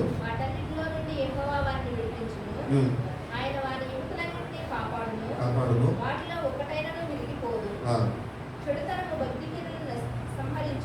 సంహరించును. నీతిమంతుడిని ద్వేషించు వారు అపరాధులుగా ఎంచబడతారు. యెహోవా అంట తన సేవకుల ప్రాణాన్ని విమోచిస్తాడంట. ఆయన శరణు చూసిన వారిలో ఎవరు అపరాధులుగా ఎంచబడరు అని వాక్యము తెలియజేస్తుంది. కాబట్టి మనము నిజంగా ఆ నిరీక్షణ కలిగి దేవుని దగ్గరికి వచ్చేవారు కూడా ఈ 3వ అంశంగా వస్తున్నట్టయితే the God who uses the broken people. విరిగి నలిగిన హృదయంతో ఎవరైతే ఉంటారో వాళ్ళని దేవుడు వాడుకుంటాడు. సో ఈరోజు దేవుడి చేత వాడబడాలి అంటే నువ్వు విరిగిన హృదయము కలిగిన వాడివై ఉండాలి. విరిగి నలిగిన హృదయమే దేవుడికి ఇష్టమైన బలి అని బైబిల్ చెప్తున్నాడు. కాబట్టి ఈరోజు దేవుడు మనని వాడుకోవాలంటే, మనం దేవుడి చేత వాడబడాలి అంటే మనం నిజంగా విరిగి నలిగిన హృదయం కలిగి ఉన్నామా? విరిగి నలిగిన హృదయం అంటే ఏంటంటే చెప్పాలి. విరిగి నలిగిన హృదయం అంటే సైలెంట్గా ఉంటారు ఏంటండి? విరిగి నలిగిన హృదయం అంటే మనం ఏవైతే దేవుడికి విరుద్ధంగా చేస్తున్నామో అవన్నీ గ్రహించే హృదయం. ఆ గ్రహింపు అనే దేవుడే తన పరిశుద్ధాత్మ చేత ఇస్తాడు. ఆ గ్రహింపు పరిశుద్ధాత్మ దేవుడు మనకి కలుగజేయకపోతే మన హృదయం ఎప్పటికి ఎరగదు. రాతి పట్టినలాగానే ఉండిపోతుంది. ఎందుకంటే చేస్తూ అలవాటు పడిపోయింది కదా. సో పరిశుద్ధాత్మ దేవుడే ఒక వ్యక్తి యొక్క హృదయాన్ని విరగొడతాడు. సో ఈరోజు నువ్వు నేను కనుక నిజంగా విరిగి నలిగిన హృదయంతో ఉంటే దేవుడు తప్పక నిన్ను వాడుకోవడానికి ఇష్టపడుతున్నాడు. ఈరోజు దేవుడు అందరిని ఎందుకు వాడుకోలేకపోతున్నాడు అంటే అందరూ విరిగి నలిగిన హృదయం లేని వారా నేను అన్నాను. కానీ విరిగి నలిగిన వాళ్ళ హృదయాన్ని ప్రత్యేకంగా దేవుడు ఎందుకు కోరుకున్నాడు అంటే కొన్ని ఎగ్జాంపుల్స్ మనం చూసుకోవచ్చు. అంటే జక్కయ్య ఉన్నాడు. ఆయన ఆసక్తితోనే దేవుని దగ్గర చూడాలి అని చెప్పి పొట్టివాడైనప్పటికీ ఆ మేడి చెట్టు ఎక్కి ఆయన కోసము ఎదురు చూస్తున్నాడు. సో ఆ ఆసక్తిని కనపరిచినప్పుడు జక్కయ్య జీవితంలో ఒకప్పుడు ముందుగా వేరే జక్కయ్య ఉండే. కానీ ఎప్పుడైతే యేసయ్య రావడము చెట్టు దగ్గర ఆగి జక్కయ్యను చూసి నువ్వు దిగిరా నేడ మీటికి రక్షణ వచ్చింది అన్నాడు. అప్పుడు జక్కయ్య హృదయము విరిగిపోయింది. సో దేవుని దగ్గరకు వస్తున్న మనము ఈ జక్కయ్యలాగా యేసయ్యను ఆరాధిస్తున్న మనము నిజంగా ఆ మార్పు మనం కలిగలేకపోతే కనుక నువ్వు చేసే భక్తి మొత్తము వృధానే, వ్యర్థమే. సో జక్కయ్య జీవితంలో ఆయన యేసయ్యను కోరుకున్నప్పుడు, యేసయ్య ఆయన దగ్గరికి వచ్చినప్పుడు యేసయ్య ఆయనకి నేడైతే రక్షణ వచ్చింది అన్నాడు. సో నీ జీవితంలో నా జీవితంలో కూడా అటువంటి ఎక్స్పీరియన్స్లోకి మనం వెళ్ళాలి. ఈ ఆత్మీయ పోరాటంలో దేవుని నమ్ముకున్న మనము ఈ ఎక్స్పీరియన్సెస్ కానీ మనకి ఈ అనుభవాలు కానీ మనకు లేకపోతే కనుక మనం నిజంగా రక్షణ బాధలో ఉన్నది. కేవలం రక్షింపబడ్డాము కానీ రక్షణని కొనసాగించడం లేని వారుగా మనం ఉంటున్నాం. కాబట్టి జక్కయ్య ఒకడు, ఇంకొకడు నికోదేము కూడా దేవుడు ఆయన జీవితాన్ని మార్చాడు. దాని తర్వాత మనం చూసినట్లే సమరయ స్త్రీ ఆమె కూర్చున్నది. ఆమె వచ్చి ఆమె పాపాన్ని తండ్రి యేసు ప్రభు అని ముంగట కూర్చొని వెంటనే అడుగుతున్నాడు, నీకు వీళ్ళేనా ఇంకెవరన్నా ఉన్నారా అంటే అమ్మ వీళ్ళే అని చెప్తుంటే లేదు ఇప్పుడు ఉన్నవాడు కూడా నీ వాడు కాదు అని చెప్పి వెంటనే ఈయన నిజమైన మెస్సయ్య గుర్తించింది. హృదయం పెరిగింది. పరిశుద్ధాత్మ కార్యం ఆమె జీవితంలో జరిగింది. వెంటనే గమనుందా వెళ్ళిపోయి ఊరంతా చాటి చెప్పింది. సో అక్కడ కూడా ఈ విరిగి నలిగిన ప్రజలు ఎవరైతే తృణీకరించబడ్డారో ఈ లోకంలో వాళ్ళని దేవుడు దర్శిస్తాడంట, వాళ్ళని వాడుకుంటున్నాడు, వాళ్ళని లేవనెత్తుతాడంట. కేవలం ఆయన నిమిత్తమే. ఈరోజు నువ్వు నేను నిజంగా అట్లాంటి విరిగి నలిగిన హృదయం కలిగినని మనం ఉంటే కనుక దేవుడు తప్పక నీకు కూడా ఆయన నిన్ను ఎదుర్కొని ఆయన నీకు ఎదురుపడి నీ జీవితంలో నా జీవితంలో కూడా ఒక గొప్ప కార్యం చేస్తాం. అప్పుడు నువ్వు ఆయన కొరకు వాడబడగలవు. అట్లనే మళ్ళీ ఇంకొక స్త్రీని చూసుకుంటే వ్యభిచారంలో పట్టబడ్డ స్త్రీ, ఆమె జీవితంలో కూడా ఆమె వచ్చింది. ఆమెని అసలు ఆ కాలంలో ధర్మశాస్త్రం ప్రకారము రాళ్ళతో కొట్టి చంపారు. మనమై ఉంటే ఫస్ట్ కొట్టి చంపేసేటోళ్ళం, ఛాన్స్ కూడా ఇచ్చేటోళ్ళం కానీ అనిపిస్తుంది. ఎందుకంటే మనం అంత కఠినమైన హృదయం. లేకపోతే మనం అసలు అట్లాంటి వ్యక్తులని పలకరించడానికి, లేకపోతే దూరంగా వస్తున్న దగ్గరికి మనం అసహించుకొని దూరం వెళ్ళిపోయిన మనస్తత్వాలు మనం. కానీ దేవుడు అటువంటి వాడు కాదు. ఆయన ప్రతి ఒక్కరిని ప్రేమిస్తుంది. నేను చెప్తుంటాను కదా, దేవుడు పాపిని ప్రేమిస్తాడు, పాపాన్ని సహించలేదు, అసహించుకుంటాడు. సో ఇటువంటి వ్యక్తుల జీవితాల్లో కూడా దేవుడు ఎన్నో గొప్ప కార్యాలు చేసుకుంటూ వచ్చాడు. ఎందుకంటే వారు ఒకప్పుడు ఈ సమాజంలో ఉంటున్నప్పుడు వాళ్ళు తృణీకరింపబడ్డారు. అందరూ వాళ్ళ మీద వీళ్ళు మంచోళ్ళు కాదని చెడు మాట్లాడుకున్నారు. అటువంటి వారంట యేసయ్యను వెతికినప్పుడు వాళ్ళ జీవితంలో ఒక పెను మార్పు అనేది కలిగిందంట. అదేవిధంగా మనం చూసినట్లయితే 10 మంది కుష్టివాదులు వాళ్ళు ఎక్కడ ఉండేటోళ్ళంట ఆ కాలంలో, ఊరవతల. వాళ్ళు వస్తే కూడా రాళ్ళతో కొట్టేసే పరిస్థితులు వాళ్ళు కూడా. అటువంటి వారు 10 మంది ఈయన మార్గంలో పోతున్నప్పుడు ఎదుర్కొని వచ్చినప్పుడు ఒకడు వచ్చాడు కృతజ్ఞతుడే. ఇంకా 9 మంది ఏమయ్యారు? దేవుని దగ్గర ఆశీర్వాదాన్ని, ఆ కార్యాన్ని పొందుకొని వెళ్ళిపోయారు. సో ఈ ఒక్కటి గురించి బైబిల్ ప్రస్తావించి చెప్తుంది. నువ్వు నేను ఈరోజు దేవుని దగ్గరకు వస్తున్న మనము నిజంగా అటువంటి ఏమంటారు, అటువంటి కృతజ్ఞతలై మనము జీవించాలని సన్నిధిస్తున్నాం. ప్రతిసారి దేవుని దగ్గరకు వస్తున్నాం, ప్రతిసారి కృతజ్ఞత కన్నీళ్లు కాచే అనుభవంలో ఉన్నాం. పాపాలు ఒప్పుకుంటే ఒక కన్నీళ్ళు వస్తాయి, కృతజ్ఞతతోనే ఉన్నప్పుడు ఇంకొక కన్నీళ్ళు వస్తాయి. రక్షణ ఆనంద బాష్పం బిందువు. ప్రభు చేసిన త్యాగాన్ని, ప్రభు మనకి ఇచ్చిన ఈ జీవితాన్ని, ప్రభుని ఆరాధిస్తున్న మనము దేవుని సన్నిధికి వెళ్ళి మనం ఉంటున్న ఆరాధనలో పారిభాగస్తులు ఎప్పుడన్నా కన్నీళ్ళు విడిచాం? దేవుని కన్నీళ్ళు విడుస్తామేమని ఎదురు చూస్తున్నాం. నీలో కృతజ్ఞత భావము కలిగి ఉన్నామని దేవుడు ఎదురు చూస్తున్నాం. ఈ రోజు కన్నా నీ కఠిన హృదయాన్ని మార్చుకొని, దేవా నన్ను అయితే క్షమించేయండి, నువ్వు చేసిన త్యాగాన్ని ఎప్పుడు నేను జ్ఞాపకం చేసుకోక నేను ఏదో వస్తున్నాను ఆరాధిస్తున్నాను వెళ్ళిపోతున్నాను. దేవుడు నీ కన్నీళ్ళని ఒక గుండెలో దాచిపెడతాను బైబిల్ చెప్తున్నాను. అవి ఏం కన్నీళ్ళు? ఈ లోకపరమైన కన్నీళ్ళు కాదు, విరిగి నలిగిన హృదయంతో కార్చిన కన్నీళ్ళు. సో విరిగి నలిగిన హృదయం దేవునికి ఇష్టమైన బలి కనుక మనం కూడా దేవుని సన్నిధికి వచ్చినప్పుడు ఆయన చేసిన ప్రతి ఒక్క మేలుని తలపూసుకుంటూ ఆయన థ్యాంక్స్ చెప్పేవాళ్ళు కూడా. సంతోషంగా ప్రభా నేను ఏ పాటి వాడిని, ఆయన కూడా నన్ను ఇంతగానో ప్రేమిస్తున్నాను. అసలు మనం దేవుడికి ఏమాత్రం ఉపయోగకరమైన వ్యక్తులం కాదు.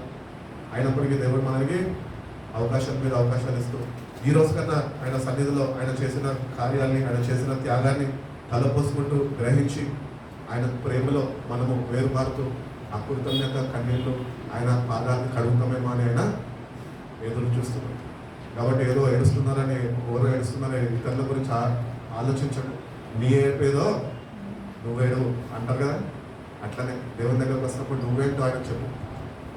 ప్రభా కృతజ్ఞత భావం లేదు నాకు, నువ్వు చేసినవి ఏమి నాకు అక్కర్లేదు అని స్వభావమే నేను కలిగి ఉన్నానేమో, నన్ను దయతో క్షమించు ప్రభా అని చెప్పి నువ్వు అడిగితే కనుక దేవుడు తన పరిశుద్ధాత్మని నీ మీద కుమరించి ఆ గ్రహింపు నీకు కలుగు చేస్తాడు. అప్పుడు పరిశుద్ధాత్మ దేవుడు నీలో కార్యం ప్రారంభిస్తే అప్పుడు నీ హృదయమో విరుగుతుంది. విరిగినప్పుడు కన్నీళ్ళు కారవలేదు. అప్పుడు దేవుని ప్రేమ ఎంత బలమైనదో నువ్వు అనుభవించడం. ఆయన ప్రేమలో ఉన్న గొప్పతనము, ఆయన ప్రేమలో ఉన్న శక్తిని మనం ప్రతినిత్యము అనుభవిస్తుండాలని. ఏదో దేవుడిని ప్రేమిస్తున్న మందిరానికి వెళ్తున్న వస్తుందంటే సరిపోదు. వ్యక్తిగతంగా దేవుడిని అనుభవించే వ్యక్తులుగా మనం ఉన్నాం ప్రతిదినం. అందుకనే ప్రతిదినం దేవుడు మనతో మాట్లాడతారు. ప్రతిదినము వాక్యాన్ని చదవాలి అని చెప్తాం. వాక్యమే దేవుడు అయి కూడా మనం ఆయననే చదవం. ఇంకా దేవుడిని ప్రేమించే విషయంలో ఎక్కడ ఉన్నామో మనమే ఆలోచించుకోవాలి. అందుకని దేవుడిని ప్రేమించే విషయంలో చాలా శ్రద్ధ వహించాలి. The call for the believer is to become an agent of the recreation and the transformation. So నువ్వు దేవుడిని తెలుసుకున్నాక నువ్వు ఆయన వ్యక్తిగా నువ్వు మార్చబడాలి. ఇప్పుడు పలానా ప్రశాంత్ నా ఏజెంట్ అంటే నా కింద పని చేసేవాడు, నేను చెప్పిన పనిని చేసేవాడు. సో అట్లా మనం దేవుడికి ఉండాలా. సో దేవునితో మనం అట్లా ఉంటే కనుక ఆయన కొరకు అది మనం మన జీవితాన్ని ఏర్పరచుకుంటే కనుక దేవుడు మనని ప్రతిదినము ఒక నూతన వ్యక్తిగానే ఆయన వాక్యము చేత మారుస్తూ ఉంటాడట. అంతేకాక నీ జీవితంలో అంటూ ఒక మార్పు, ట్రాన్స్ఫర్మేషన్ అనేది కనిపిస్తున్నాడు. ఈరోజు క్రైస్తవుల్లా ఉండిపోతే ఏముండదు. అందుకనే బైబిల్ చెప్తుంది క్రీస్తుల్లో ఉన్నవాడు నూతన సృష్టి. అంటే ఒక నూతన సంవత్సరంలో నూతన సృష్టి అని వాక్యం చదువుకుంటే ఇంకా మిగిలిన సంవత్సరం అంతా పాత వ్యక్తిలాగే ఉండాలని అర్థం కాదు. ప్రతిదినము వాక్యము చేత పరిశుద్ధాత్మ చేత నింపబడుతూ దేవుని ప్రేమను అనుభవిస్తూ నూతన పరచబడుతూనే ఉండాలి.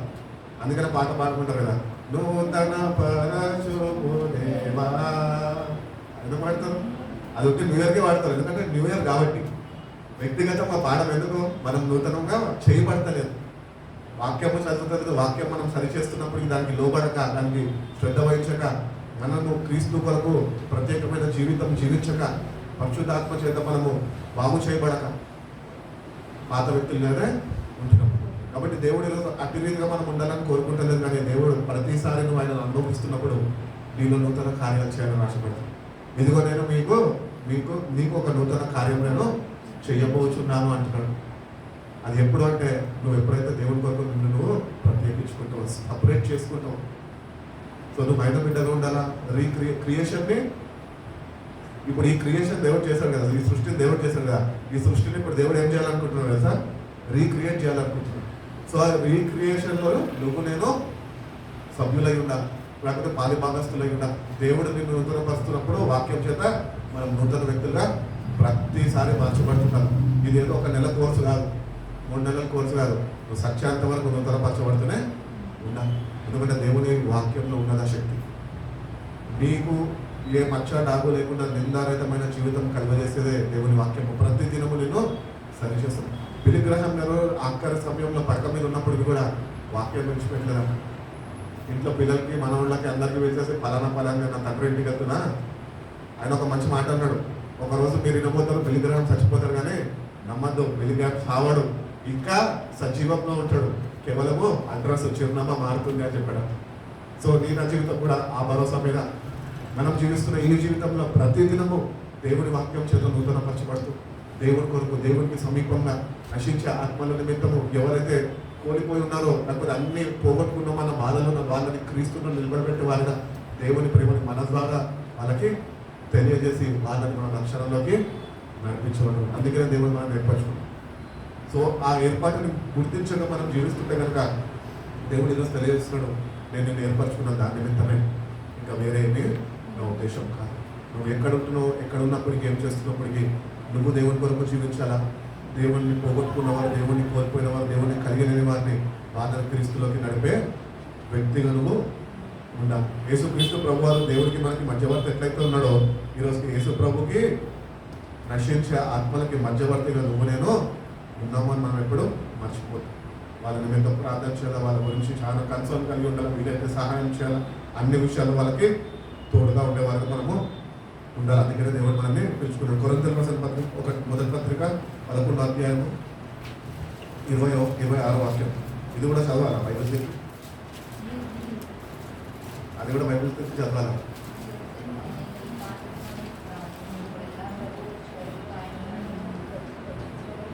ఏంటమ్మా?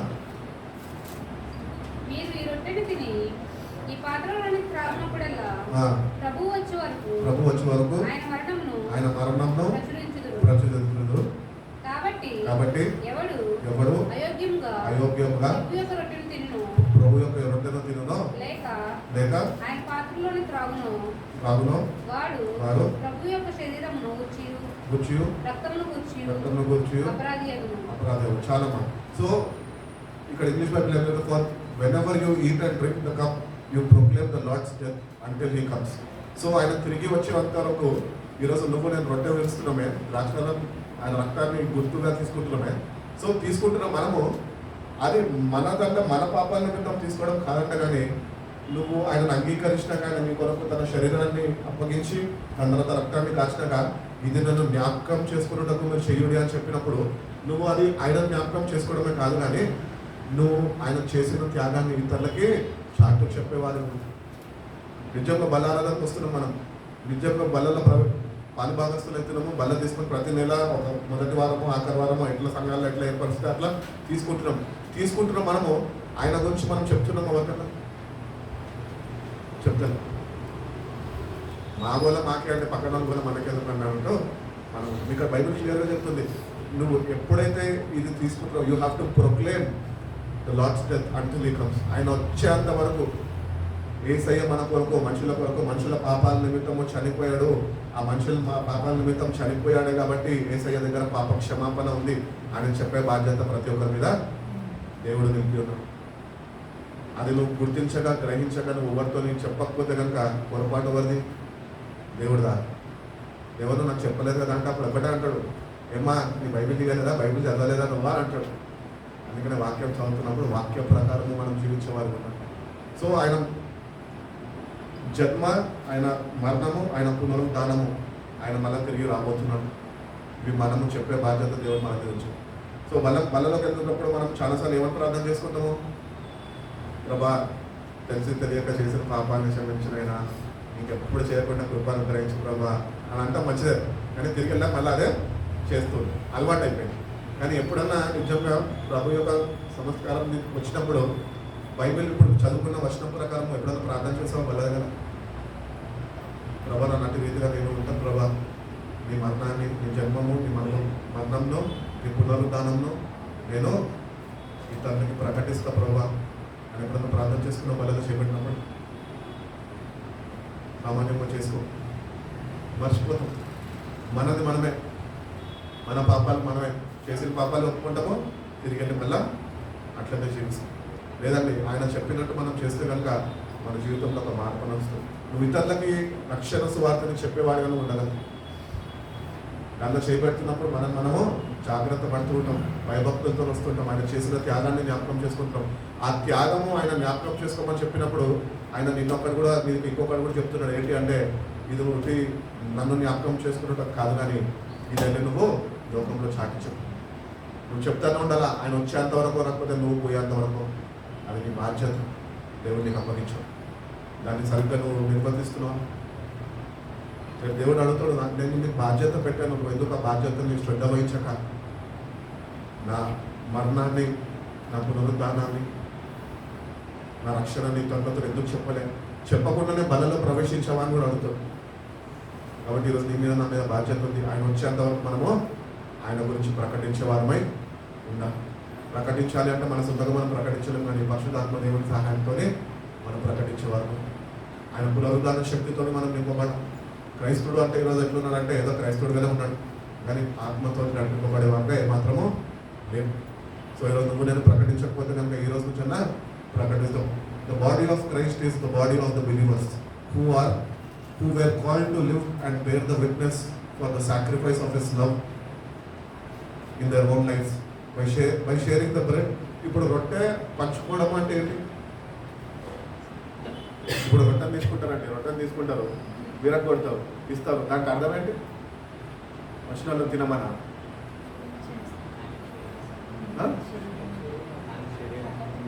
ఆయన శరీరమే అండి, శరీరమే కాదంటలేదు.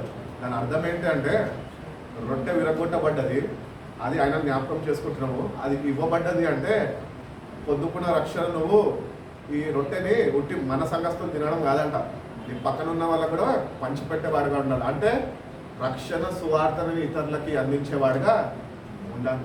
మనం అదే చేయం, అదొకటే చేయం, కానీ రక్షింపబడ్డం అనుకుంటున్నాం. ఆ రొట్టె విరిచేదానికి అర్థం అదే. దేవుడు శరీరంలో నలగొట్టబడాడు. ఆయన ఆ రాత్రందు ఆయన రొట్టెని తీసుకొని దానికి స్తోత్రం చెల్లించి దాన్ని తీసి విరగొట్టి శిష్యులకు ఇచ్చాను. ఇది నా శరీరం, మీరు తినండి. ఇది తిని ఏమని చేయమన్నా నెక్స్ట్ చెప్పాలా? నన్ను జ్ఞాపకంలో చేసుకోండి. సో ఈరోజు బల్లలో వస్తున్న మనము నిజంగా రొట్టె ఇస్తుంటే, అన్న రొట్టె ఇస్తున్నాడు, అన్న దగ్గర రొట్టె తినేసి, సంఘంలో ఇస్తున్నాము రొట్టె తినేసి శుభ్రంగా మొదలు తెలుసుకోండి. అమ్మ ఈరోజు కమ్యూనియన్ తీసుకున్నావు, వెళ్ళిపోతే అదేం నీకు ఉపయోగకరం కాదు. నువ్వు ఆ రొట్టె తీసుకున్నావు, విరగొట్టు బొడ్డే రొట్టె నీకు దేవుడు ఇచ్చాడు అంటే అది తీసుకొని భుజించడం నువ్వు అదే రక్షణ సువార్తని ఆ గుడ్ న్యూస్ ఇతరుల దగ్గరికి తీసుకొని వెళ్ళేవాడిగా నా ఉండాలి అని దేవుడు కోరుకుంటున్నాడు. The broken experience and the new experience to the brokenness and the blessings should be share with others as Jesus commanded. ఏమని చెప్పాడు దేవుడు? Go and share the gospel. Gospel అంటే అంతే కదా, గో అండ్ టెల్ అంటున్నాడు. ఇంగ్లీష్ బైబిల్లో ఉంటుంది, go and tell అంటాడు. సో ఈరోజు వచ్చిన నువ్వు ఆయన జ్ఞాపకం చేసుకున్నాను నువ్వు, ఆయన జ్ఞాపకం చేసుకొని వెళ్ళిపోతే సరిపోదు. వచ్చిన నువ్వు ఆయన జ్ఞాపకం చేసుకొని వెళ్ళిన నువ్వు మళ్ళీ తిరిగి వెళ్ళిపోయిన నువ్వు ఇతరులకి చెప్పేవాడిగా ఉండాలా. ఏమని చెప్పాలా? దేవుని యొక్క త్యాగము గురించి చెప్పాలి. The sacrifice of God for all the love compels and all who believes in him to become the bread is broken for others and the work towards building a just peaceful loving. There is a spiritual and social responsibility towards God's creation. So దేవుడు మన మీద ఆ బాధ్యతను ఉంచాడు. ఆ బాధ్యతని మనం చేయకుండా మనము ఎన్నిసార్లు బలలో ప్రవేశించినా కూడా దేవుని యొక్క శక్తిని ఏమాత్రమో అనుభవించలేము. దేవుని యొక్క శక్తిని ఎప్పుడు అనుభవిస్తాము అంటే మనం ఎప్పుడైతే ఆయన సువార్తని చాటి చెప్పుతామో. నువ్వు ఎప్పుడైతే ఇతరులకి దేవుని వాక్యము రక్షణ నిమిత్తము చెప్పుతుంటావో అప్పుడు దేవుడి మీద తన శక్తితోనే నింపుతూ వస్తుంది. నేను క్రైస్తుంటే కదా నాకెందుకంటే పక్కన వాళ్ళు చెప్పుకుంటారు, ఫిలిపన్న చెప్పుకుంటాడు అంటే ఫిలిపన్న నింపబడుతుంటాడు కదా, మీరే మాత్రమో నింపబడరు. అందుకని నువ్వు ఉంటున్నా కూడా నీ బాధ్యతను గుర్తించి నువ్వు వాళ్ళకి చెప్పాలి. కన్విన్స్ చేయక్కర్లే. నువ్వు చెప్పే వంతు మనది, కార్యం చేసే వంతు అయినది. పరిశుధాత్మ దేవుడు వాళ్ళని కన్విన్స్ చేస్తాడు. ఆ కన్విక్షన్ అనేది వాళ్ళకి అనుగ్రహిస్తుంది. కానీ నువ్వు చెప్పకపోతే వాళ్ళకి కన్విక్షన్ అనేది ఎట్లా వస్తుంది? ఇప్పుడు నీ సొంత బెస్ట్ ఫ్రెండే ఉన్నాడు, మామూలు బెస్ట్ ఫ్రెండ్ కాదు, చాలా క్లోజ్ ఫ్రెండ్ ఉన్నాడు. ఆ ఫ్రెండ్కి నువ్వు లక్షణ గురించి నువ్వు చెప్పకుండా నువ్వు వాళ్ళ గురించి శ్రద్ధ వహించగా నువ్వు జీవిస్తే రేపు దేవుడిని అడగడా? ఈ లోకపరంగా అన్ని వ్యవహారాల్లో అన్ని రంగాల్లో బాగా అన్ని మాట్లాడుకున్నావు, కానీ నేను అప్పచెప్పిన బాధ్యత నీకు నువ్వు ఏమాత్రం ఒక్కసారి కూడా నోరికి చెప్పలేదే. మంచి దాసుడు అనాలా, చెడ్డ దాసుడు అనాలా అని మాట్లాడు, అప్పుడు ఏం చెప్తాం? అందుకనే ఈ రోజు నుంచి అన్న దేవుడి బిడ్డలుగా జీవిస్తున్న మనం దేవుడి గురించి చెప్పుదాం, ఇతరులకి చెప్పేవాడుగా ఉంటాం. నువ్వు చెప్తే దేవుడు నిన్ను ఎంపవర్ చేస్తూ ఉంటావు, ఆయన శక్తితో నేను నింపుతాడు. నువ్వు ఒక్కసారి ప్రారంభం. నేను కూడా ఒకప్పుడు ఎవరితో మాట్లాడే వ్యక్తిని కాదు, ఎందుకంటే నాకు భయం. నేను ఎప్పుడు ఊహించలేదు పక్కన వ్యక్తితో మాట్లాడతా అంటే, ఎందుకంటే వాళ్ళు ఎవరో నాకు తెలియదు. నాకు ఈగో ఫీలింగ్ ఎక్కువ ఉంటుంది. నా ఏంటో వాళ్ళతో మాట్లాడేది, అంత అవసరం ఉంటే వాళ్ళు కూడా పోయి అయ్యో పాపం మంచి మాట్లాడితే ఏంటి పని ఏంటో నాతోని అన్నట్టు ఉంటుండే. అట్లాంటి వాళ్ళు ఇట్లా కాదని చెప్పి నల్లగొట్టి నీకు ఇక్కడ నింపబెట్టి ఇప్పుడు నాకు అర్థమైంది, ఓహో దేవుడు ఇందుకు ఏర్పరచుకున్నాడా, ఆయన సువార్త నిమిత్తమా ఇతరులకు ఆయన గురించి చెప్పాలని కదా. అట్లాంటి వ్యక్తిని మార్చాడు అంటే ఈరోజు నిన్ను కూడా మారవాలి అంటే నువ్వు కూడా ఇతరులకి చెప్పేవాడుగా ఉండాలి అని దేవుడు తెలియజేస్తాడు. అంటే అంతేకాక ఇంకొకటి ఏంటంటే we must bring broken people back to the wholeness by sharing the word of God, the life of Jesus. So ఇతరులు ఎవరైతే ఉన్నారో మీ చుట్టుపక్కల అన్ని కోల్పోయిన వాళ్ళు, అన్ని పోగొట్టుకున్న వాళ్ళు, వాళ్ళని దేవుని గురించి రక్షణ సువార్త చెప్పి మళ్ళా వాళ్ళని వెనుకకి తీసుకురావాలంట. అందుకనే బైబిల్ చెప్తున్నది కదా, మనం ఎట్లుండాలంట, ఇతరులని అగ్నిల నుంచి బయటకి లాగేవారిగా మనం ఉండాలి. మనం ఎట్లున్నాము? నువ్వు కాదు నేను కూడా వచ్చి నీతోనే కలుగుతాం. మనం వైఖరి మారాలంట. ఆయన కోరుకున్న హృదయం మనం కలిగి జీవిస్తే కనుక దేవుడు తప్పకుండా మనల్ని బలపరుస్తాడు, మనని నిలబెడతాడు. Let our brokenness strengthen others to be a blessing to others. So విరిగిపోయిన నా జీవితం ఏదైతే ఉందో, నేను ఒకప్పుడు విరిగిపోయిన జీవితంలో ఒక ఎదురు దెబ్బ తిని మామూలుగా విరిగిపోలేదు. ఎదురు దెబ్బ తిని మామూలుగా విరిగిపోతే ఒకటే అనుకున్నా, నాకంటూ ఏమీ లేదు, నాకంటూ ఎవరు లేరు. బ్రతికి ఉన్న వాళ్ళు ఉన్నా, రక్త సంబంధులు ఉన్నా, వాళ్ళు నాకు చచ్చిన వాళ్ళతో సమానమే, లేకపోతే నేను వాళ్ళకి చచ్చిన వాళ్ళతో సమానమే. అటువంటి పరిస్థితుల్లో ఉన్నప్పుడు కేవలం దేవుని యొక్క ప్రేమను ఆదరించు, ఆ ప్రేమను నేను అనుభవించగలిగిన ఆ పరిస్థితులు. ఆ 2-3 సంవత్సరాల్లో ఆ దేవుని ప్రేమని నేను ఎంత ఎక్కువగా పొందుకోగలిగానంటే, విరిగిపోయిన నన్ను నేను ఎటువంటి వ్యక్తిని అంటే ఒకప్పుడు ఇంక అన్నీ పోగొట్టుకున్నా కదా, ఇంకా జీవితంలో విలువలేదు, సమాజంలో తలెత్తుకొని తిరగాల, చచ్చిపోతే మంచిది అనే నిర్ణయాలు తీసుకొని రూమ్లో గదిలో కూర్చొని పడవ మీద ఆలోచిస్తూ ఉంటుంటే అప్పుడు ప్రభు వచ్చిన అతను మాట్లాడి ఆయన ప్రేమను వ్యక్తపరుస్తూ ఆయన ప్రేమతో విరిగిన నన్ను మళ్ళా ఆయన కట్టి నిలబెట్టాడు. సో ఈరోజు మనం ఆయన చేత కట్టబడుతున్నప్పుడు మనం ఇతరులని కట్టేవారిగా ఉన్నాం. నేను ఎప్పుడు ఊహించలేదు నేను ఒకరికి కౌన్సిలింగ్ ఇవ్వగలుగుతానని, నాలో ఇంత వాక్చాతుర్యం ఉందని, నేను తెలుగు స్పష్టంగా మాట్లాడతానని, ఆ గ్రహింపు కాదు ఆ మాటలు నా దగ్గర ఉన్నాయని కూడా నాకు ఇప్పటివరకు తెలియదు. అది కేవలమైన నాకు అనుగ్రహిస్తుంది. సో విరిగిపోయిన నన్నే ఇట్లా వాడుకున్నాడు అంటే ఆయన ప్రతి ఒక్కరిని వాడుకునే దేవుడే. నువ్వు వాడబడడానికి ఇష్టపడవు, నువ్వు ఆయనకు సమర్పించుకోవాలి. నువ్వు సమర్పించుకుంటే కనుక నీ ద్వారా దేవుడు అనేక నశించే ఆత్మలని ఆయన వైపు నడిపించుకుంటాడు. నువ్వే ఆ శ్రద్ధ వహించకపోతే దేవుడు మనతోనే ఏమి చేయదు. మన జీవితాలు ఆయనకు విలువైన జీవితాలుగా ఉండాలి అంటే కనుక మనము ఆయనని ప్రేమించేవారు. రోమిన్ రాసిన పత్రిక 8:25. చాలా తక్కువ వాక్యాధారం ఉన్నది. దేవునికి ప్రేమించే వారికి అనగా ఆయన సంకల్పం చొప్పున పిలువబడిన వారికి మేలు కలుగుటకై సమస్తము సమకూడి జరుగుచున్నవని ఎరుగుదుము. సో దేవుని ప్రేమించే వారికి సమస్తము సమకూర్చి మేలుకై ఆయన జరిగిస్తాడు. సో దేవుడు మనకు మేలుకై జరిగించాలంటే మనం నిజంగా ఆ సమర్పణలో మనం ఉన్నామా, ఆయన కొరకు జీవించే వారమైనా. అందుకనే దేవుని ప్రేమించే వారికి అన్నాడు. క్రైస్తవులకి అని రాకుండొచ్చు కదా, అంటే అందరికీ వర్తించేది. ఈరోజు వ్యక్తిగతంగా బైబిల్ మాట్లాడుతున్నారు ఏంటి అంటే దేవుడిని ప్రేమించే నిన్ను నన్ను ఉద్దేశించి మాట్లాడుతున్నాను. మనకు సమస్తము సమకూర్చి మేలుకై జరగాలి అంటే నువ్వు నేనేమై ఉండాలంట, దేవుణ్ణి ప్రేమించేవారుగా మనం ఉండాలి. దేవుణ్ణి ఎట్లా ప్రేమిస్తాం? ఆయన ఆజ్ఞలని గాయకొన్నప్పుడు, ఆయన ఆజ్ఞలను గాయకొనే వారుగా మనము ఉండాలి అని దేవుడు తెలియజేస్తున్నాడు. కాబట్టి ఆయన పర్పస్, ఇప్పుడు దేవుడు ఒక పర్పస్ కలిగి మన పట్ల ఒక పర్పస్ కలిగి ఉన్నాడు కదా. సో ఆ పర్పస్ ఫుల్ఫిల్ అవ్వాలంటే కూడా మనం ఆయనతో సహకరిస్తేనే. నువ్వు సహకరించకుండా ఏ వ్యక్తి ఏమీ చేయలేవు, అంతేనా?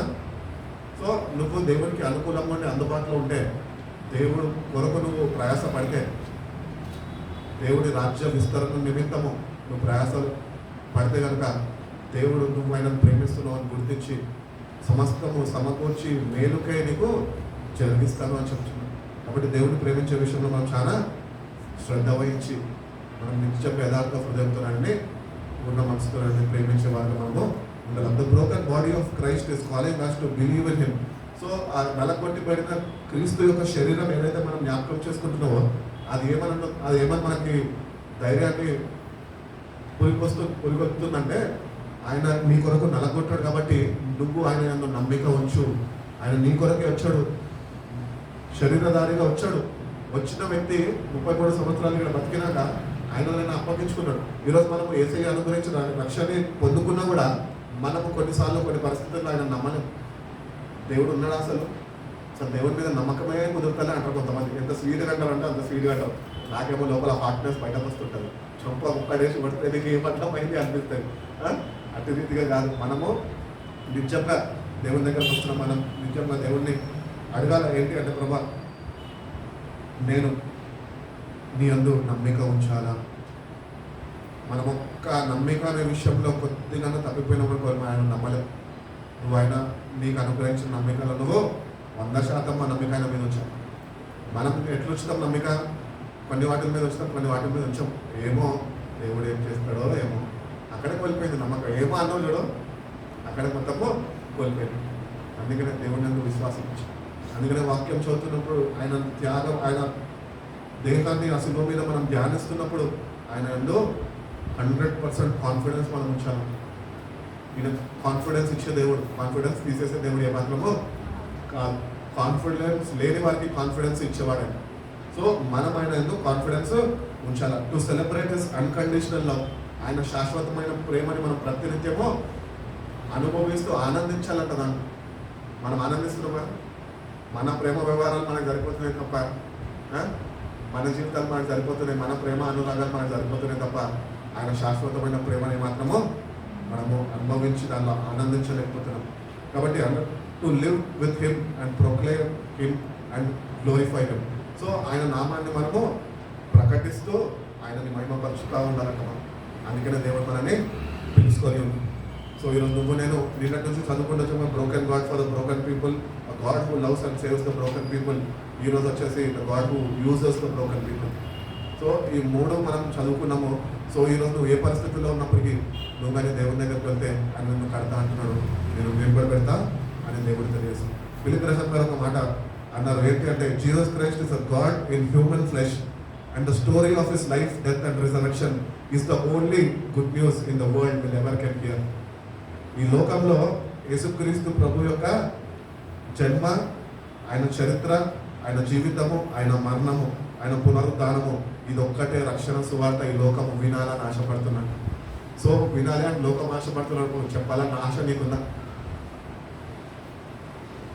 చెప్పే ఆశ నీకు లేకపోతే నీ భక్తి మొత్తం నేను పెద్దమ్మాయి నువ్వు జీవించే భక్తి మొత్తము పెద్దము. ఈరోజు దేవుడు నిన్ను ఏర్పరచుకున్నాడు. ఎందుకంటే ఆయన మరణము, జీవము, పునరుద్ధానము ఇతరులని ప్రకటిస్తూ వాళ్ళు వినాలనుకున్నారు. నశించే ఆత్మలు ఎక్కడుంది రక్షణ అని ఎంతో ఏమంటారు కొట్టుమిటాడిపోతున్నారు లోకం. వాళ్ళకి రక్షణ తెలియదు. ఆ రక్షణ తెలియదు వారి మధ్యలో నువ్వు ఉంటున్నావే, నువ్వు వాళ్ళకి ఎందుకు ఏసై గురించి చెప్పలేకపోతున్నావు? వాళ్ళ ఆత్మ నిమిత్తం ఎందుకు కన్నీళ్ళు పెంచి ప్రార్థన చేయలేకపోతుంది? లోకం వినడానికి ఎదురు చూస్తున్నారు. దేవుడేమో రాకడం రాజ్యాన్ని తీసుకొని మధ్యాకాశం రావడానికి ఎదురు చూస్తున్నాడు. క్రైస్తుడు ఇంకా ఏమి సాధించుకుందామా, ఏమి సంపాదించుకుందామా అని ఎదురు చూస్తున్నాడు. ఎదురు చూడు, నీ జీవితం నువ్వు కొనసాగించాలి కనుక నీకు దేవుడు అన్ని అనుగ్రహిస్తాడు కనుక నువ్వు ప్రయాసపడు, నీ ప్రయత్నంలో నువ్వు ఉండు. దానికన్నా ముఖ్యంగా క్రైస్తవుడుగా పిలబడుతున్నా నువ్వు, దేవుడి ఏర్పాట్లో ఉన్నావు, నువ్వు రక్షణ పొందుకున్నా నువ్వు ఆయన గురించి ప్రకటిస్తలేదే. ఎంత దౌర్భాగ్య స్థితిలో మనం ఉన్నాం ఒకసారి ఆలోచించి. పాస్టర్ల పని కాదు, పిలువపడే వాళ్ళంతా పని. పాస్టర్లకి సంఘం వేస్తారు, సంఘం యొక్క ప్రార్థన చేస్తారు, సంఘస్థుల దగ్గరికి వెళ్తారు, వాళ్ళ గృహాలకు వెళ్ళి ప్రార్థన చేస్తారు. నువ్వు సంఘంలో వస్తున్నా నువ్వు, దేవుని ఏర్పాట్లో ఉన్న నువ్వు ఉంటున్న హాస్టల్లో ఏసఐ గురించి చెప్పావా? నీ తోటి ఫ్రెండ్స్తో గంటల కూర్చొని మాట్లాడతావే, ఏసఐ ఇట్లా లోకానికి వచ్చాడు, మన పాపాల నిమిత్తం చనిపోయాడు అని రక్షణ సువార్త వాళ్ళకి చెప్పావా? నేను ఒకప్పుడు ఇట్లనే ఉండేదాన్ని, నేను ఇప్పుడు రక్షణ పొందుకున్నాను, ఇప్పుడు రక్షణ ఆనందం దేవుడు నాకు అనుగ్రహించాడు, నేను ఆయనలో ఆనందిస్తున్నాను, నేను ఆయనలో జీవిస్తున్నాను అని నీ సాక్ష్యంలో చెప్పగలుగుతున్నాను. దేవుడిని ఒక దగ్గర ఉంచాడు ఒక కొన్ని సంవత్సరాలు అంటే అక్కడ నువ్వు ఒక సాక్షిగా ఆయన కొరకు జీవించి ఆయన రక్షణ సువార్తని నువ్వు అక్కడ ప్రకటిస్తావేమో అని ఎదురు చూస్తావు. కానీ నువ్వు ఏం చేస్తావంటే నిర్లక్ష్య స్వభావంతో గ్రహించక నీ వ్యవహారాలని ఉంచుకుంటూ నువ్వు అట్లనే జీవిస్తూ దేవుడు నువ్వు చెప్పుడు నువ్వు ఒక్క రోజు చెప్పుకుండవేమో. ఈ రోజు నన్ను ప్రారంభించు.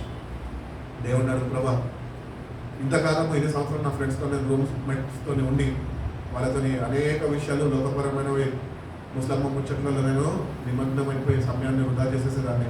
కానీ ఈ రోజు నుంచి నేను అట్లా చేయను ప్రభా. నాకు అవకాశం నువ్వే కలుగు చేయ ప్రభా. నీ రక్షణ సువార్తని వాళ్ళతో నేను షేర్ చేసుకునే పంచుకునే అవకాశం నువ్వే కలుగు చేయ ప్రభా అంటే దేవుడు కలుగు చేస్తాడు. మనం కలుగు చేసుకుంటే వాళ్ళు వినరు. ఆయన కలుగు చేస్తే ఆ సందర్భంలో దేవుడే నీకు కలుగు చేస్తాడు. అప్పుడు నువ్వు రక్షణ సువార్త వాళ్ళకి చెప్పేవాడిగా చెప్పేదానిగా ఉండదు. అందుకనే దేవుడు మనం పిలుచుకున్నాం. కాబట్టి ఈ రోజు కన్నా దేవుడి దగ్గరకు వచ్చిన మనము దేవుడిని అడుగుదాం, ప్రభా ఈ రోజు నుంచి నేను రక్షణ సువార్తను నేను కూడా నా స్నేహితుడికి నేను ప్రకటిస్తాను ప్రభా. వాళ్ళకి రక్షణ లేదు కానీ నేను ప్రకటించే అవకాశము నువ్వే అనుగ్రహించు. వాళ్ళతో ఏమి మాట్లాడాలో నా నోటనైనా నీ మాటల నుంచి నా ద్వారా నుంచి నువ్వే మాట్లాడు ప్రభా. నీ రక్షణ సువార్తను నేను ప్రకటిస్తాను నీకు ఒక తీర్మానం చేసుకుంటే కనుక దేవుడు తప్పకుండా అవకాశాన్ని నీకు కలుగు చేస్తాడు. కానీ నువ్వు ఎట్లా వినియోగపరచుకోవాలని నేర్పిస్తాడు. అప్పుడు నువ్వు ఇతరులకి ఆ రక్షణ సువార్తను అందించే వ్యక్తి ఉంటావు. అప్పుడు దేవుడు నిన్ను బట్టి ఆయన సంతోషిస్తాడు అనేసి. కాబట్టి ఈ రోజు మనము ఇప్పుడు వరకు రక్షణ సువార్త చెప్పకపోయింటే కనుక దేవుని దగ్గర చెప్తాం, ప్రభా ఈ రోజు నుంచి నేను కూడా చెప్పాలని ఆశపడుతున్నాను, నువ్వు నాకు సహాయం చేయి. నా ఫ్రెండ్స్తో నీ గురించి నేను షేర్ చేసుకుంటాను ప్రభా. మనం అన్ని ఫోన్లలో షేర్ చేసుకుంటాం, ఏసైనా షేర్ చేస్తాం అంటే ఏసైనా అంతగా ప్రేమిస్తాం. ఈరోజు కన్నా ఆయన ప్రేమను గుర్తించి వాట్సాప్ షేరింగ్లు ఈ షేరింగ్లు ఆ షేరింగ్లు ఉన్నాయి. సరే వద్దంటే ఫోన్లో పెట్టేసేయండి, ఫోన్లో వాడద్దా నేను చెప్పాను. కానీ దానికన్నా ప్రాముఖ్యంగా ఏసైని సొంత రక్షకుడిగా అంగీకరించిన నువ్వు, నీకు ఏసై రక్షణ అనుగ్రహించిన ఆయనని ప్రతిసారి ఇతరులతో అవకాశం కలిగే కొద్దీ నువ్వు షేర్ చేస్తూనే ఉండాలని ప్రభు యొక్క హృదయవాంఛను దేవుడు కృప మనందరికీ అనుగ్రహించి మనం నడిపించుకున్నాక కళ్ళ మూసుకుని ప్రార్థన చేసుకున్నాం.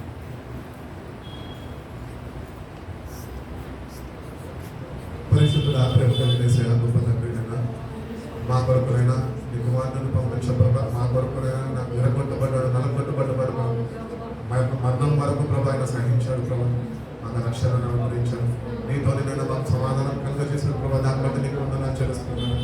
ఈ అర్హత యోగ్యత లేదు ముగ్గురునైనా యోగ్యులుగా నీ బిడ్డలుగానైనా మేము చేసుకున్న విధానం బట్టి తీసుకోవాలి ప్రభు. ఆయన గాయ చేత మాకు స్వస్థత ప్రభు. ఆయన చేతనైనా మా పాప విమర్శలో ఉన్నది ప్రభు. మమ్మల్ని ఒక్కసారినైనా అమూల్యమైన రక్తంతో మేము కడగండి ప్రభు. నీ కొరకునైనా మేము పిలువబడ్డాము ప్రభా. నీ కొరకు జీవిస్తూ ప్రభా ఇప్పుడు జీవంలోనైనా మీ మరణం మీరైనా ప్రకటించే వారిగా మేము ఉండాలి అని వాక్యంలో మేము చదువుకొని ఉన్నాం ప్రభా. ఇప్పుడు వరకు మేము జీవిస్తున్న స్థానం మేము నివసిస్తున్న స్థానంలో ప్రభా మీ గురించి ఎక్కడ మేము చెప్పలేని వారిగా ఉంటున్నాము ప్రభా. దైవము మళ్ళీ క్షమించండి. మీరు మాకు మాట్లాడిన విధానం బట్టి మీకు స్తోత్రాలు ప్రభా. మీరేనైనా మమ్మల్ని ఒక్కసారి జ్ఞాపకం చేసుకోండి. బలపరచండి ప్రభా. లేకపోతే లేదా నీ గురించి లేదా నీ రక్షణ సువార్తని చాటి చెప్పేవారికి ప్రభా మీరేదైనా మమ్మల్ని సిద్ధపరచండి ప్రభా. మీ ఆత్మతో నింపండి ప్రభా. మా సొంత స్నేహితులకి మేము చెప్పలేని పరిస్థితుల్లో మేము ఉంటున్నామే ప్రభా. అయితే క్షమించండి ప్రభా. మీ వాక్యం లాగా మీరు సూటిగా ఉందని మాట్లాడి ఉన్నాం ప్రభా. మీరు వచ్చేంత వరకు ప్రభా మేము ప్రకటిస్తూనే ఉండాలి అని మీరు కోరుకుంటున్నాం ప్రభా. మేము కలిసిన వారితో మేము ఉంటున్న వారితో మన సమయం పెట్టుకున్న వారితో ప్రభా మీ రక్షణ సువార్తని నేను ప్రకటించే అవకాశాన్ని మీరు కలుగచేయండి ప్రభా. మీరే మాకు తోడుగా ఉండండి ప్రభా. అనేక నశించే ఆత్మలకైనా మా ద్వారా నేను రక్షణ సువార్త అందింపబడినట్టు ప్రభా మీ పరిశుధాత్మ కార్యము మా జీవితంలో మీరు జరిగించండి. మేము వాక్యం ఏం మాట్లాడాలో ఏం చెప్పాలో కాదు కానీ ప్రభా మీరే మాలో ఉండి నైనా మీరు మాట్లాడమని అడుగుతున్నాం తండ్రి. ప్రతి ఒక్క బిడ్డనైనా మీరు అట్లా సిద్ధపరిచండినైనా మీ వాక్యములైనా వాళ్ళ నోట్లో ఉంచండి ప్రభా. వాళ్ళు ఏ సమయంలో ఏ వ్యక్తితో ఏ మాటలు ఏ రక్షణ నిమిత్తం మాట్లాడాలి ప్రభా మీరే నేను వాళ్ళకి తోడుగా సహాయం చేయమని అడుగుతున్నాం ప్రభా. మా విధుల ప్రతి ఒక్క నిందను మీరు కొట్టివేయండి ప్రభా. మీరేమైనా మమ్మల్ని కాపాడండి. అన్ని విషయాలు మేము మాకు తోడుగా ఉండండి. నమ్మకంగా మరణమంత వరకు ప్రభా నేను మేము ప్రకటిస్తూనే జీవిస్తాం తీర్మానం మేము చేసుకుంటున్నాం ప్రభా. అవును నా తీర్మానాన్ని మీరు స్థిరపరచండి ప్రభా. మీ శక్తితో నేనైనా మీ పరిశుధాత్మ బలంతో నీ పునరుద్ధరణ శక్తితో మమ్మల్ని నింపండి. నేను నిన్ను ప్రకటిస్తున్నా నిన్ను చేరేంత వరకు ప్రభా నిన్ను చూసేంత వరకు ప్రభా మేము ఏమాత్రమో నీ రక్షణ ప్రకటించక మానక ప్రభా నీ కొరకు జీవిస్తూ ప్రభా మీరు అప్పచెప్పిన పనిని నమ్మకంగానైనా నీకు మళ్ళీ తిరిగి అప్పగించే వారుగా మా ప్రతి ఒక్కరిని మీరు సరి చేస్తున్నామని వచ్చిన ప్రతి ఒక్క బిడ్డ మీరు జ్ఞాపకం చేసుకుంటూ మీరు బలపరచండి.